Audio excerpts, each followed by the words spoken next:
Hi everyone, Ellie Glazer here, founder and director of the Soveya Solution, where we are revolutionizing the diet and weight loss world. Today we're going to begin a three-part series on Today is the cure for the disease of tomorrow.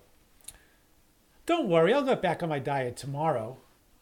Tomorrow I'm absolutely going to join the gym.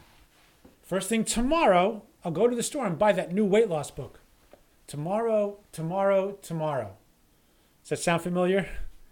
We have all lived through a lifetime of tomorrows. And where did that get us? With nothing more than a year full of empty yesterdays.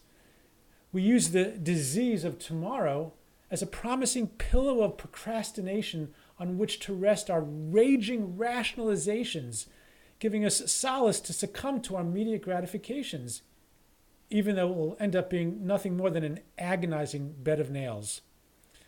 Now, we're not inherently untrustworthy people.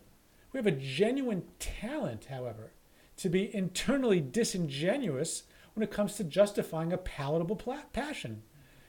Now, the Bible may be mankind's most read book, but substantiating spontaneous succulence is perhaps the planet's most penned manuscript, and it's an ever-growing work in progress, and no doubt one of the leading causes for the pandemic of worldwide obesity.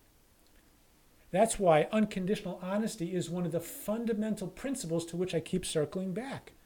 Long-term weight loss is not about sacrifice or starvation or being strict or being strong, and it's certainly not waiting for tomorrow's newest miracle diet.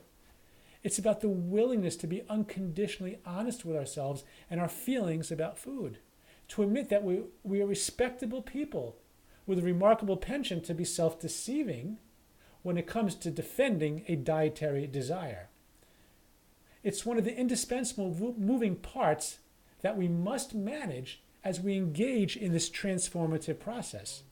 It's about recognizing that this is our intellectual predisposition in our relationship with food, and therefore understanding that our daily duties are to develop and sustain an awareness of objective honesty to counterbalance our tendency towards subjective reasoning. We have to continually compensate for our chronic misalignment in order not to drift into the ditch. And just like riding a bike, maintaining this equilibrium is not excruciatingly difficult, but essential nevertheless.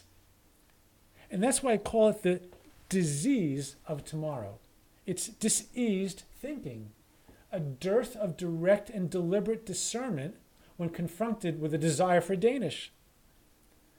Now, a second and just as maddening manifestation of the disease of tomorrow is what I call the fear of the future. You mean I can't have pizza for the rest of my life? How can I be expected to stick to my food plan during summer vacation? It's going to take me forever to lose 100 pounds. All of those excuses and fears that have popped up in so many of our heads, what's happening?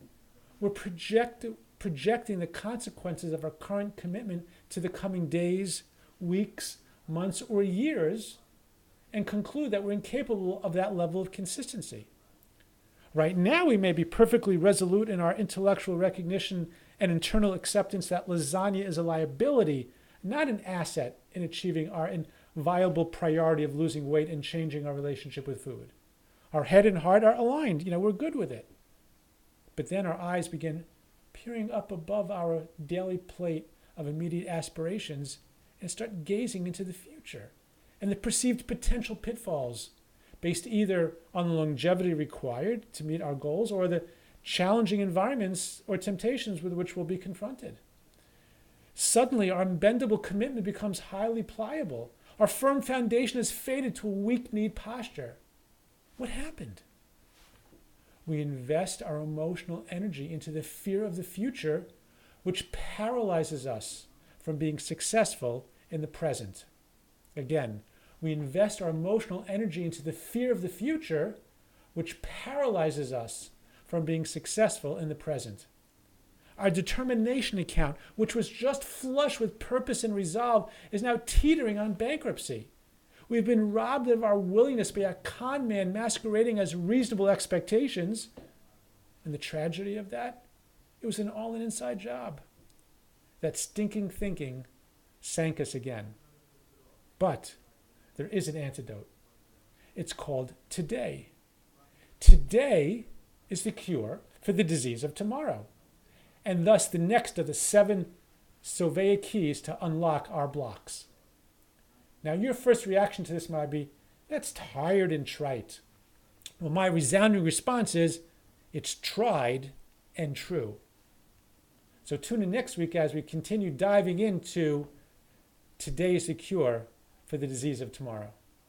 Thanks for watching. Have a great week, and we'll see you next time.